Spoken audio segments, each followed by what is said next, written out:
विद्यार्थियों, महर्षि मनु ने मनुस्मृति के द्वितीय अध्याय में मानसिक जप की विशेषता और उसकी महत्ता का प्रतिपादन करते हुए जप यज्ञ की महानता के विषय में जो उन्होंने बताया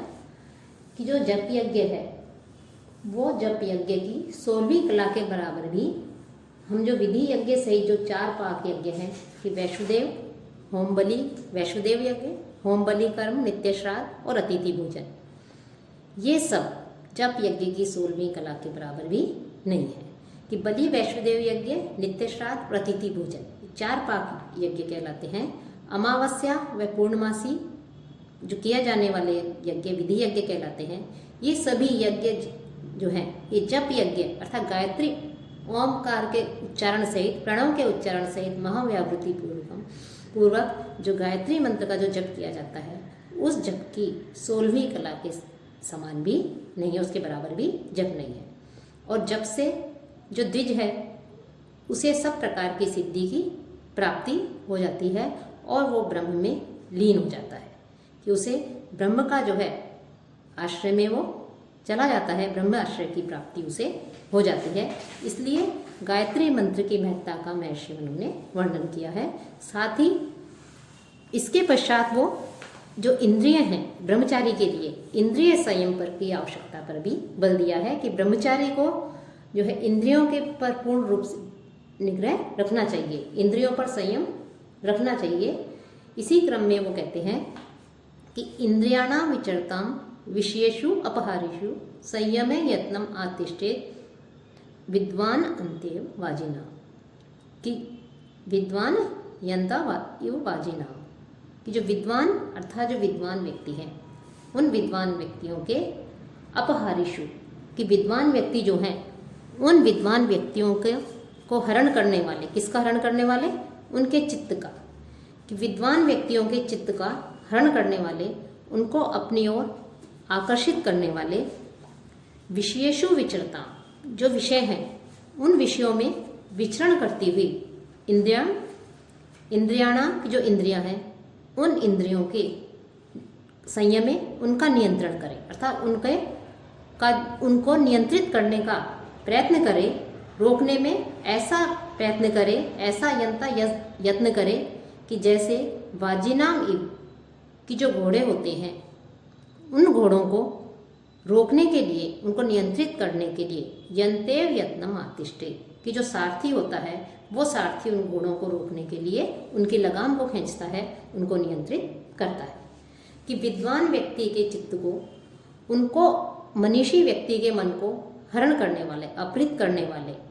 विषयों, जो भोग विलास के जो विषय हैं उन विषयों में विचरण करती हुई इंद्रियों के नियंत्रण का उसे प्रयत्न करना चाहिए। कि विषयों में भ्रमण करने वाली इंद्रियों पर संयम रखे, वश में करने का प्रयत्न करे, और वो प्रयत्न उसी प्रकार से करे कि जैसे इधर उधर दौड़ने वाले जो अश्व हैं, जो घोड़े हैं, उन घोड़ों को सारथी अपने वश में रखने का प्रयत्न करता है, वैसे ही विद्वान व्यक्ति को भी अपनी जो इंद्रियां हैं, जो कि भोग विलास के जो विषय हैं, भौतिक जो विषय हैं, उन विषयों की ओर दौड़ती हैं, उनकी ओर आकर्षित करती हैं, उनको जो है अपने वश में करे, उनको वश में करने के लिए जो है यहाँ पर कहा गया है। कि रूप, रस, गंध, शब्द, स्पर्श, ये 5 सांसारिक विषय बताए गए हैं और जो पंचेंद्रियां भी बताई गई हैं। वो 5 इंद्रियां जो है इनमें जो है विचरण करती हैं, व्यक्ति को, विद्वानों को, उनको अपनी ओर आकर्षित करती है। इसलिए बुद्धिमान व्यक्ति, मनीषी व्यक्ति, विद्वान व्यक्ति जो अपनी इंद्रियों को वश में कर लेता है वो उसी प्रकार, उनको वश में करने में उसी प्रकार प्रयत्नशील होता है जैसे अश्व जो है, घोड़े जो है, उनको अपने नियंत्रण में रखने के लिए सारथी प्रयत्न करता है, वैसे ही विद्वान व्यक्ति इंद्रियों को उन विषयों की ओर उन्मुख, सांसारिक विषयों की ओर उन्मुख नहीं होने देता। एकादश इंद्रियाणि आहुर यानी पूर्वे मनीषिणः तानि सम्यक प्रवक्ष्यामि यथावत अनुपुरुष है। कि पहले जो विद्वान हुए हैं उन्होंने जो यानी एकादश इंद्रियाणि आहुर, जो 11 इंद्रियां कही गई हैं कि 5 ज्ञानेंद्रियां, 5 कर्मेंद्रियां और 1 मन, ये इस प्रकार से जो है 11 इंद्रियां कही जाती हैं। उनके विषय में जो है क्रम से ठीक ठीक उचित प्रकार से भली भांति जो है अब मैं यथाक्रम बता रहा हूँ कि महर्षि मनु कह रहे हैं कि पुरातन विद्वानों ने जो 11 इंद्रियां बताई गई हैं उन्हें क्रम से जो है यथाक्रम जो है मैं उनका वर्णन कर रहा हूँ। तो 10 इंद्रियां और एक मन। तो 10 इंद्रियां जो हैं कौन कौन सी हैं उनके लिए कह रहे हैं कि श्रोत्रम त्वक् चक्षुषी जिह्वा नासिका चैव पंचमी, पायुपस्थम हस्तपादम वाक् चैव दशमी स्मृता। कि श्रोत्रम की जो कान है, कर्णेंद्रिय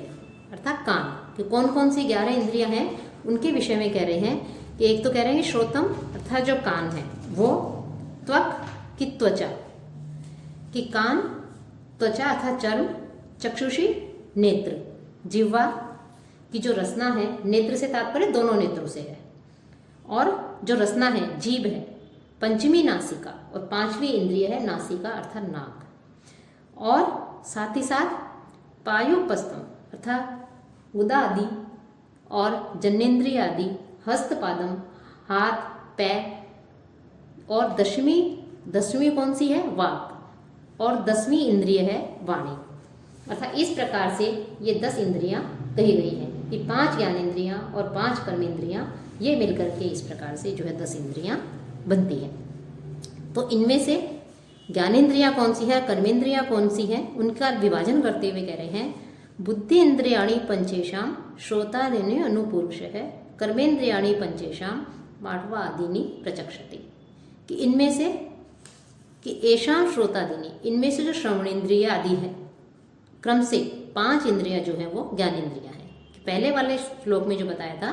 कि त्वचा है, चक्षु है और कर्ण है, जिह्वा नासिका, ये 5 इंद्रियां ज्ञानेंद्रियां हैं, और उपस्थ जनेन्द्रिय हाथ पैर वाणी ये जो 5 हैं ये 5 कर्मेंद्रियां कही गई हैं। अब चूंकि इंद्रियां तो 11 बताई गई हैं तो ये तो 10 ही हुई, तो एक इंद्रिय और कौन सी है, तो एक उसके विषय में कहते हैं कि 11वीं इंद्रिय, महर्षि मनु कहते हैं कि 11वीं इंद्रिय जो है वो मन है। कि एकादशम मनोगेयम स्वगुणेन उभयात्मकम यस्मिन् जिते जितावितो भवतः पंचको गणो। कि स्वगुणेन उभयात्मक, कि ये जो 5वीं इंद्रिय है यह दोनों प्रकार की इंद्रियों के गुण वाला, कि अर्थात ज्ञानेंद्रिय और कर्मेंद्रिय, इन दोनों प्रकार की इंद्रियों के गुण वाला जो मन है वो एकादशम गेयम, वो जो है 11वीं इंद्रिय होता है। कि 11वीं इंद्रिय मन है जो अपने गुण से उभयात्मक है, अर्थात ज्ञानेंद्रिय भी है और कर्मेंद्रिय भी है। और यस्मिन जीते, और उसे जीत लेने पर एतो पंचको गणो जितो, कि 5 इंद्रियों से युक्त जो दोनों समूह हैं अर्थात ज्ञानेंद्रिय और कर्मेंद्रियां जो हैं इन पर भी विजय प्राप्त कर ली जाती है। अर्थात 5 कर्मेंद्रियां, 5 ज्ञानेंद्रियां और एक मन, ये 11 इंद्रियां हैं, लेकिन इन सब में मुख्य है मन, क्योंकि मन जो है वो अपने गुण से ज्ञानेंद्रिय भी है और कर्मेंद्रिय भी है। और यदि हम अपने मन पर विजय प्राप्त कर लेते हैं, मन को जीत लेते हैं, तो जो कर्मेंद्रिय और जो ज्ञानेंद्रिय हैं उनके ऊपर स्वतः ही जो है हमें विजय प्राप्त हो जाती है, उनको भी जो है अपने अधीन। अर्थात यदि हमारा अपने मन के ऊपर नियंत्रण है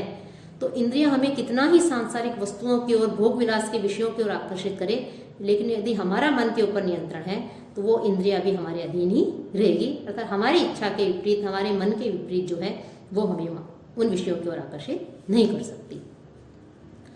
और इंद्रियों में आसक्ति रखने से जो व्यक्ति है वो व्यक्ति जो है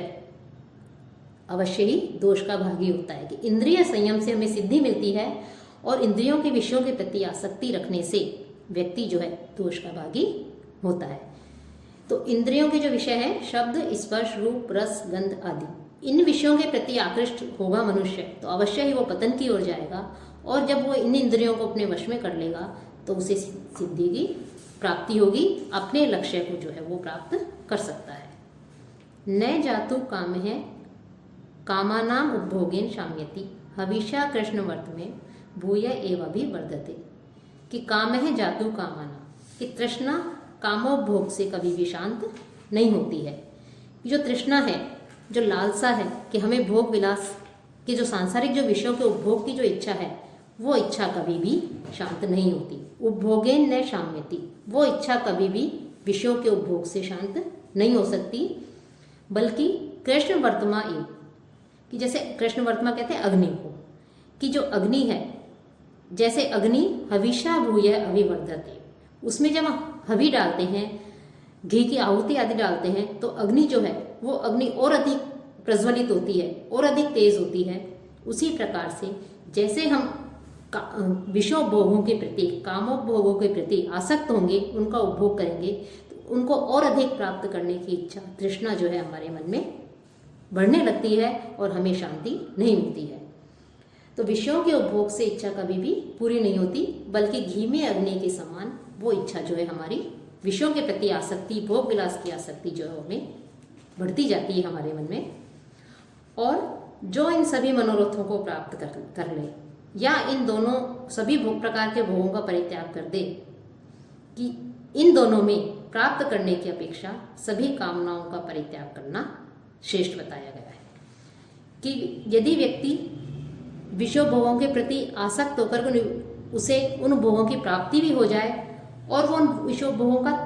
प्राप्ति न करके बल्कि वो उन भोगों का परित्याग कर दे, तो इन दोनों में प्राप्त करने की अपेक्षा सभी विषयों को छोड़ने वाले मनुष्य का, अर्थात सभी विषयों का त्याग करने वाला मनुष्य श्रेष्ठ बताया गया है, वही सर्वश्रेष्ठ है। और विषयोपभोगों से लिप्त इंद्रियों पर जितना नियंत्रण रखा जा सकता है, कि विषयों में आसक्त इंद्रियां सर्वदा अर्थात हमेशा जो है मनुष्य को विषयों की ओर आकर्षित करती है, लेकिन उन विषयों की ओर हमारी इंद्रियों को जाने से हम कैसे रोक सकते हैं? ज्ञान के द्वारा। कि विषयों के प्रति आसक्त इंद्रियों को केवल ज्ञान के द्वारा ही, वेदों के ज्ञान के द्वारा ही, शास्त्रों के ज्ञान के द्वारा ही हम उनको रोका जा सकता है। और बिना विषयों को बिना सेवन किए उन इंद्रियों को जो है उस प्रकार से नहीं रोका जा सकता। अतः जो विषय है, उन विषयों के जो दोष आदि हैं, उन दोषों का ज्ञान प्राप्त करके कि इन विषयों के प्रति आकृष्ट होकर के इनका उपभोग करने से हमें ये दोष होंगे, हम इस प्रकार से जो है पतन की ओर जाएंगे, तो उन पर जो है हमें पूर्ण रूप से नियंत्रण करना चाहिए, अपनी इंद्रियों को वश में करना चाहिए। वेदः त्यागश्च यज्ञश्च नियमश्च तपांसी च न विप्रदुष्ट भावस्य सिद्धिं गच्छन्ति परिचित। कि न विप्रदुष्ट भावस्य, कि जो दूषित अंतःकरण वाला है, विप्रदुष्ट भावस्य कि दूषित मनोवृत्तिशीलस्य, कि दूषित अंतःकरण वाले व्यक्ति का वेदः वेदाध्ययन, त्याग है त्याग, यज्ञः यज्ञानुष्ठान आदि, नियमाच और नियम पालन आदि जो है वो, तपांसी च और तप साधन भी, करिचित सिद्धिम न गच्छन्ति, कभी भी जो है सिद्धि को प्राप्त नहीं करते हैं, सफल नहीं होते हैं। कि दुष्ट स्वभाव वाले अर्थात हमेशा विषयोपभोगों के प्रति आसक्त होने वाले, कि जो इंद्रियां हैं उनका तो कार्य है व्यक्ति को विषयों की ओर आकर्षित करना, उनकी ओर व्यक्ति को आसक्त करना, तो व्यक्ति अपने मन पर नियंत्रण नहीं रख करके उन विषयों की ओर आकर्षित होता है। तो ऐसे व्यक्ति का जो वेदाध्ययन आदि है, त्याग है, यज्ञानुष्ठान, नियम पालन आदि, तप साधना आदि कभी भी सफल नहीं होते। और जो व्यक्ति मन पर नियंत्रण कर लेता है, मन को अपने वश में, मन तो चंचल है लेकिन अपने मन को वश में करके और इंद्रियों को उन विषयों भोगों के प्रति आकर्षित नहीं होने देता, तो वो व्यक्ति जो है अपने जो है फल को प्राप्त करता है, अपनी तपस्या को, अपने विषयों भोगों से दूर रह करके अपने मनवांछित फल को वो प्राप्त करता है। और श्रुत्वा स्पष्टवा च दृष्टवा च भुक्त्वा घ्रात्वा च यो नरः न हृष्यति ग्लायति वह से विज्ञेयो जितेंद्रिय है। अब जितेंद्रिय का क्या लक्षण है, क्या स्वरूप है, ये महत्वपूर्ण श्लोक है। कि यह नर है कि जो मनुष्य श्रुत्वा सुन करके, स्पृष्टवा च और स्पर्श करके, दृष्टवा देख करके, भुक्त्वा उसको ग्रहण करके, उसका उपभोग करके, घ्रात्वा और सूंघ करके, न हृष्यति न तो प्रसन्न होता है, न ग्लायति और न ही खिन्न होता है, स जितेंद्रिय है विज्ञेय है, वही व्यक्ति जो है जितेंद्रिय समझना चाहिए। कि जो मनुष्य प्रशंसा, उसकी प्रशंसा की जाए या निंदा की जाए, उस बात को सुन करके कभी भी जो है न तो प्रसन्न होता है, और न प्रशंसा की जाए तो उसको सुन करके न तो प्रसन्न होता है, और यदि उसकी निंदा की जाए तो निंदा को सुन करके जो है वो दुखी नहीं होता है, तो वह व्यक्ति जितेंद्रिय होता है। साथ ही साथ चिकने, रेशमी, मुलायम वस्त्र आदि को छू करके या किसी वस्तु को छू करके जो है न वो प्रसन्न होता है न दुखी होता है, वही जितेंद्रिय होता है। किसी देखने योग्य अर्थात सुंदर, रमणीय, आकर्षक या कुरूप इनको देख करके और न तो खुश हो और न ही दुखी हो, तो वह व्यक्ति जितेंद्रिय कहलाता है। साथ ही साथ उसे जब भोजन दिया जाए, स्वादयुक्त हो या स्वादहीन हो, उसको ग्रहण करके, उसको सूंघ करके और खा करके, सुगंधित या दुर्गंधित जो वस्तु है उसको सूंघ कर खाकर न तो प्रसन्न हो और न दुखी हो, तो वह व्यक्ति जो है वो जितेंद्रिय कहलाता है। अर्थात कोई भी अवस्था हो, सुख दुख, राग द्वेष, मोह माया, जय पराजय, अच्छा बुरा, जो भी अवस्था हो, उन दोनों ही अवस्थाओं को उसके ऊपर कोई प्रभाव नहीं होता है। खुशी में न तो वो अत्यधिक प्रसन्न होता है और न ही वो दुख में अत्यधिक खिन्न होता है, दुखी होता है, तो वही जो है जितेंद्रिय समझना चाहिए। और ये जो इंद्रियां कही गई हैं, उन इंद्रियों में से यदि एक भी इंद्रिय अपने मार्ग से हट जाती है, अर्थात इंद्रिय संयम आवश्यक है, एक भी इंद्रिय के पर यदि संयम नहीं हो, असंयम हो, तो उससे जो है किस प्रकार से बुद्धि की हानि होती है, उसके लिए कह रहे हैं इंद्रियाणाम तु सर्वेषां यद एकम शरति इंद्रियम तेन अस्य शरति प्रज्ञाते पात्रादेव उदकम, कि सर्वेषाम इंद्रियाणाम, कि सभी इंद्रियों में से यदि एकम इंद्रियम शरति, यदि एक भी इंद्रिय जो है वो विषयों के प्रति आसक्त हो जाती है, स्खलित हो जाती है, तो द्वितीय पात्र, कि उससे मनुष्य की बुद्धि उसी प्रकार से चली जाती है। वैसे कह रहे हैं कि द्वितीय पात्रा, कि जैसे चर्म का जो पात्र होता है, कि द्वितीय धारा जो चर्म है, उस चर्म का जो पात्र होता है, चमड़े का जो पात्र है, जैसे मशक आदि है, जिससे पहले बहुत पहले समय में जो है उससे मार्गों को साफ किया जाता था, चमड़े की बनी हुई होती है, तो उस मशक के समान चर्म पात्र अर्थात मशक से जैसे जल बहता रहता है, जल बह जाता है, उसी प्रकार सभी इंद्रियों में से यदि एक भी इंद्रिय स्खलित हो गई, तो उससे मनुष्य की बुद्धि का, उसकी प्रज्ञा का क्षरण भी उसी प्रकार से होता रहता है। अर्थात व्यक्ति की बुद्धि नष्ट हो जाती है, उसे उचित अनुचित का ज्ञान नहीं रहता और वो पतन की ओर जाता है। और इंद्रिय के समूह को वश में करके, जो इंद्रियां हैं उन इंद्रियों के समूह को वश में करके, मन को संयत करके और यौगिक विधि से अपने शरीर को सुरक्षित रख के जो मनुष्य अपने इंद्रियों पर वश में कर लेता है, वह मनुष्य धर्म, अर्थ, काम और मोक्ष आदि जो पुरुषार्थ हैं, इन पुरुषार्थों को जो है वो सिद्ध करता है। तब जो इंद्रियों का समूह है उसको और मन को, तो कि जो 11 इंद्रियां हैं, उन 11 इंद्रियों को अपने वश में करके, मन को पर अपना नियंत्रण रख के, अपने शरीर को जो है सिद्धियों के द्वारा कष्ट आदि दे करके, वो मनुष्य सारे पुरुषार्थों को, धर्म, अर्थ, काम, मोक्ष आदि जो 4 पुरुषार्थ कहे गए हैं, उन पुरुषार्थों को वो सिद्ध करता है, अर्थात उनकी उसे प्राप्ति होती है। इस प्रकार से यहाँ पर इंद्रिय संयम में महर्षि मनु ने इंद्रिय संयम की आवश्यकता पर, उनका क्या फल है और किस प्रकार से हम मन को नियंत्रण में रख के, मन पर अपना वश में रख के कैसे इंद्रियों को, उन विषयों को प्रति आसक्त होने से रोक सकते हैं, उसके विषय में उन्होंने वर्णन किया है।